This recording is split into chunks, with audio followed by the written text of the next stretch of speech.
Welcome to our YouTube channel. Today I will tell you a story about a wife who hired a hitman to kill her husband so she could have an affair with his son from a previous marriage. A story that will make you fear the dark side of human nature with meticulously planned and seemingly perfect details. A crime orchestrated by a woman driven by lust to claim her husband's son. Victor Solis, a successful and respected man, was the principal of a prestigious high school in Denver. With his calm demeanor and dignified presence, Victor was always seen as a role model in the community, a man who overcame major life challenges to rebuild his life and career.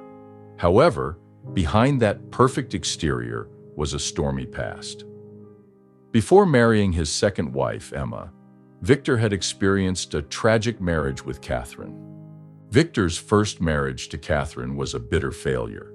Catherine had become involved in drug dealing, which not only shattered their family happiness, but also nearly destroyed Victor's career. When Catherine was arrested and sentenced to prison, Victor had to bear the shame and rebuild everything from scratch.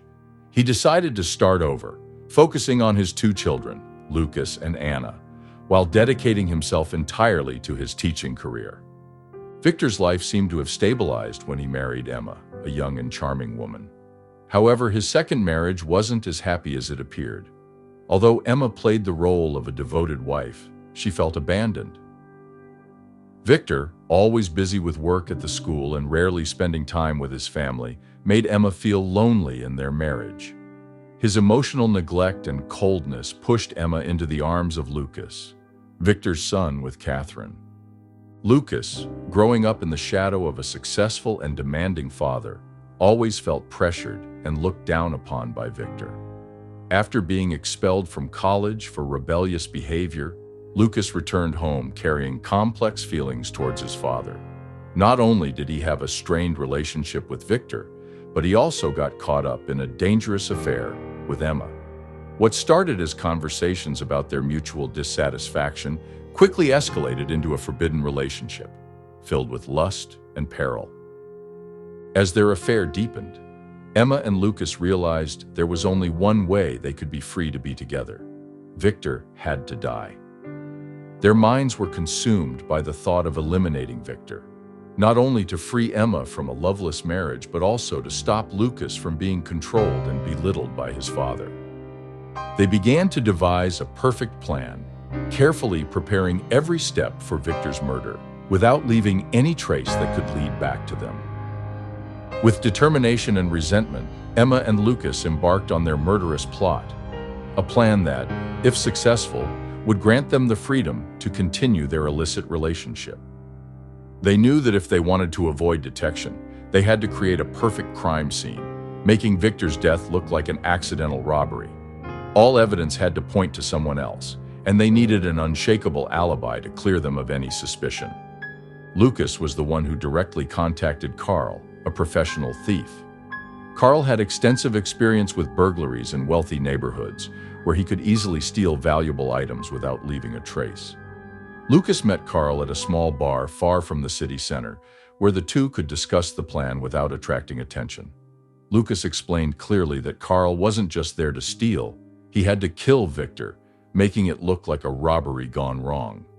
Carl, enticed by the large sum of money Lucas offered, didn't hesitate to agree to the job.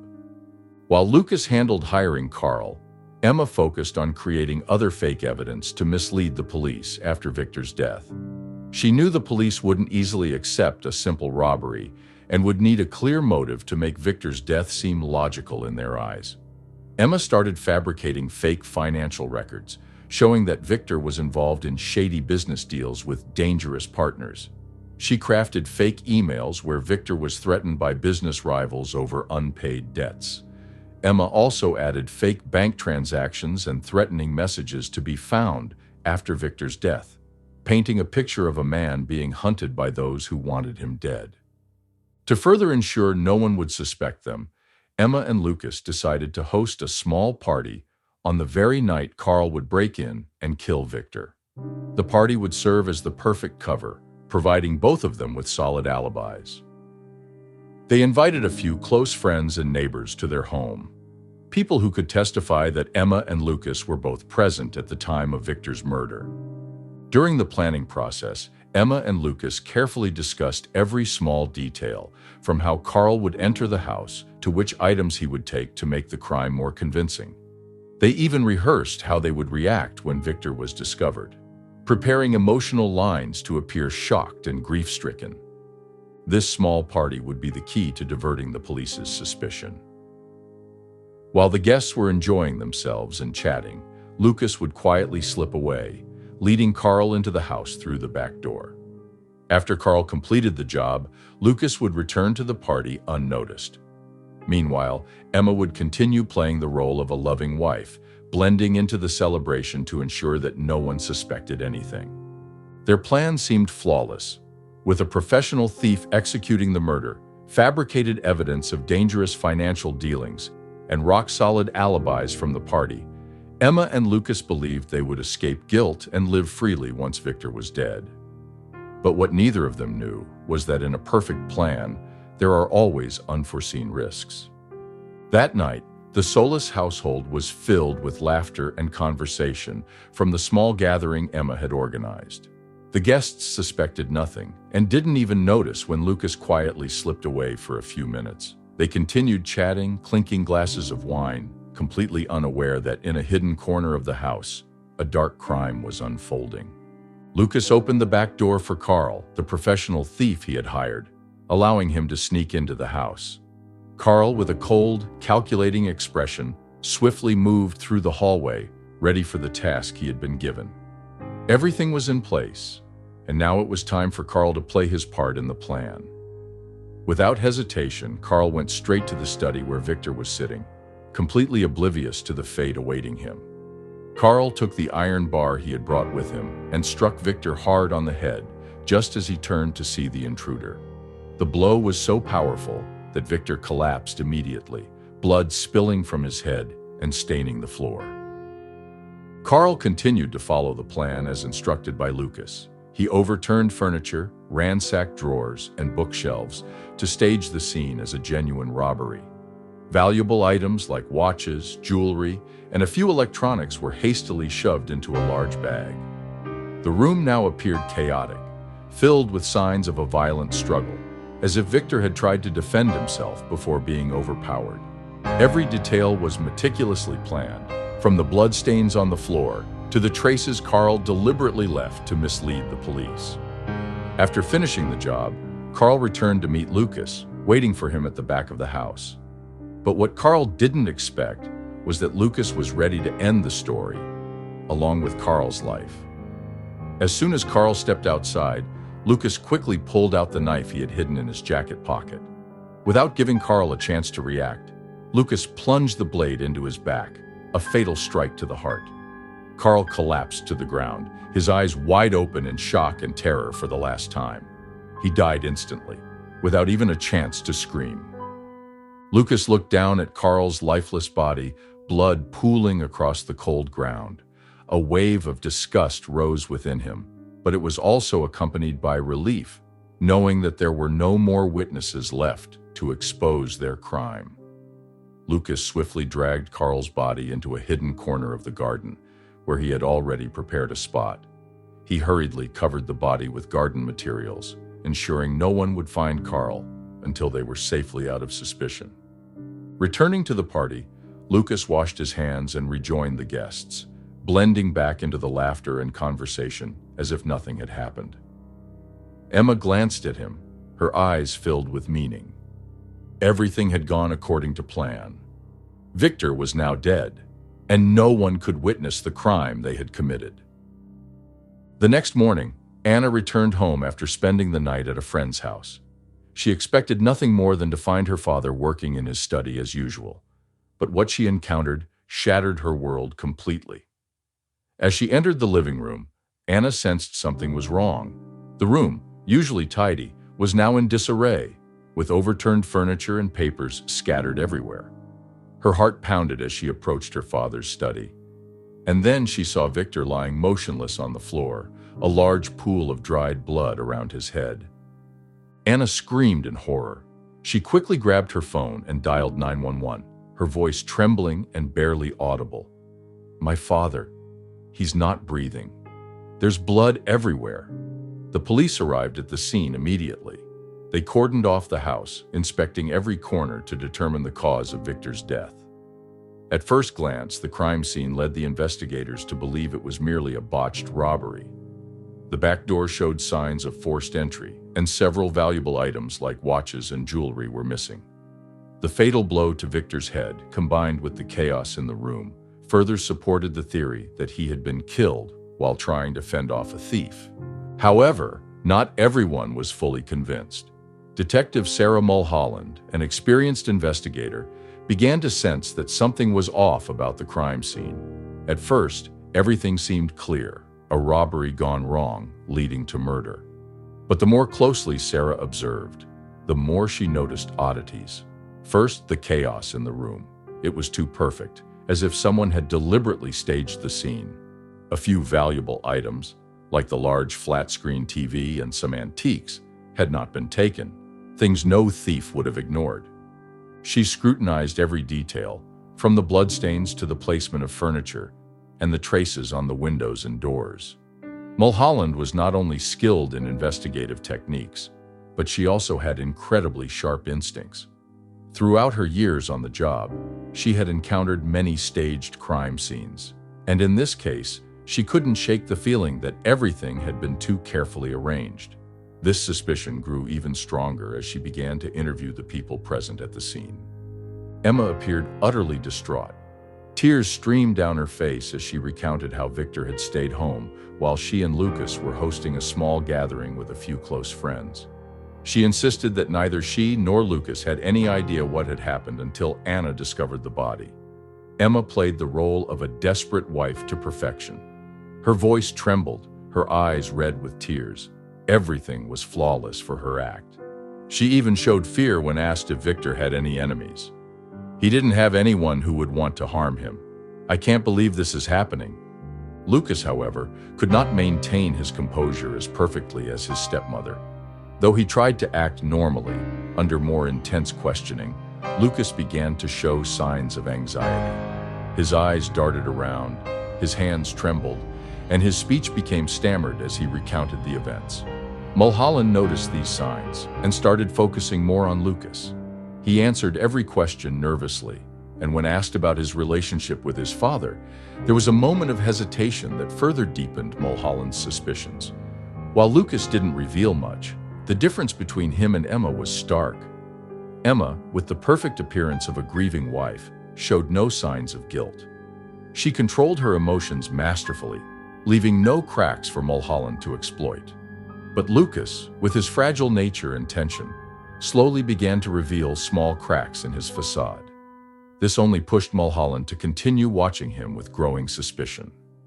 As the interview ended, Mulholland stood outside the house, reflecting on what she had witnessed.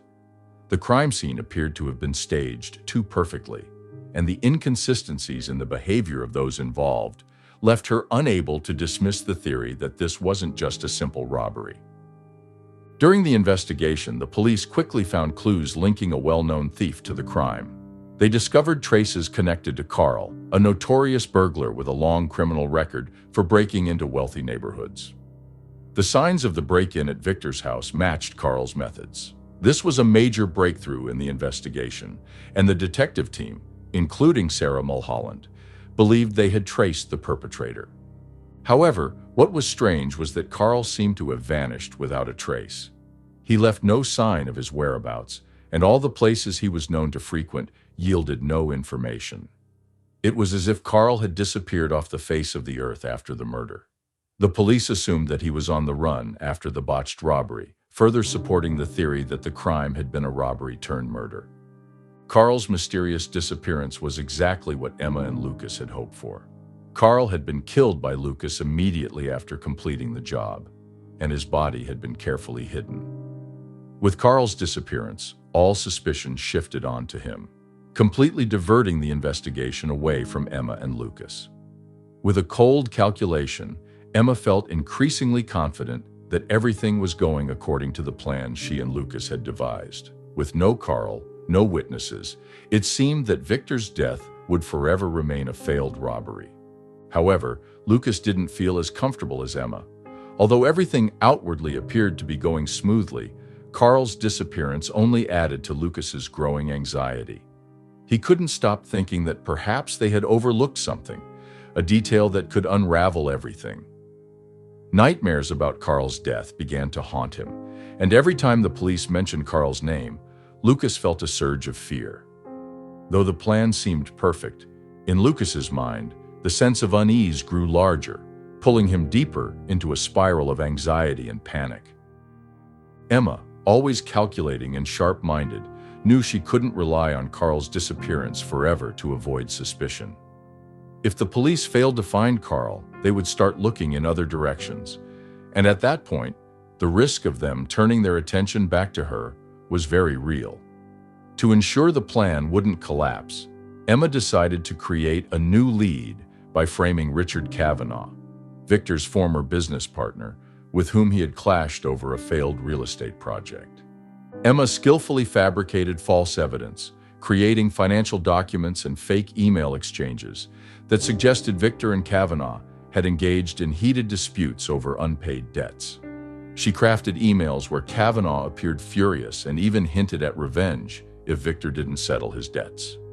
These documents were carefully arranged so that when the police found them, they would believe that Kavanaugh had a clear motive to kill Victor.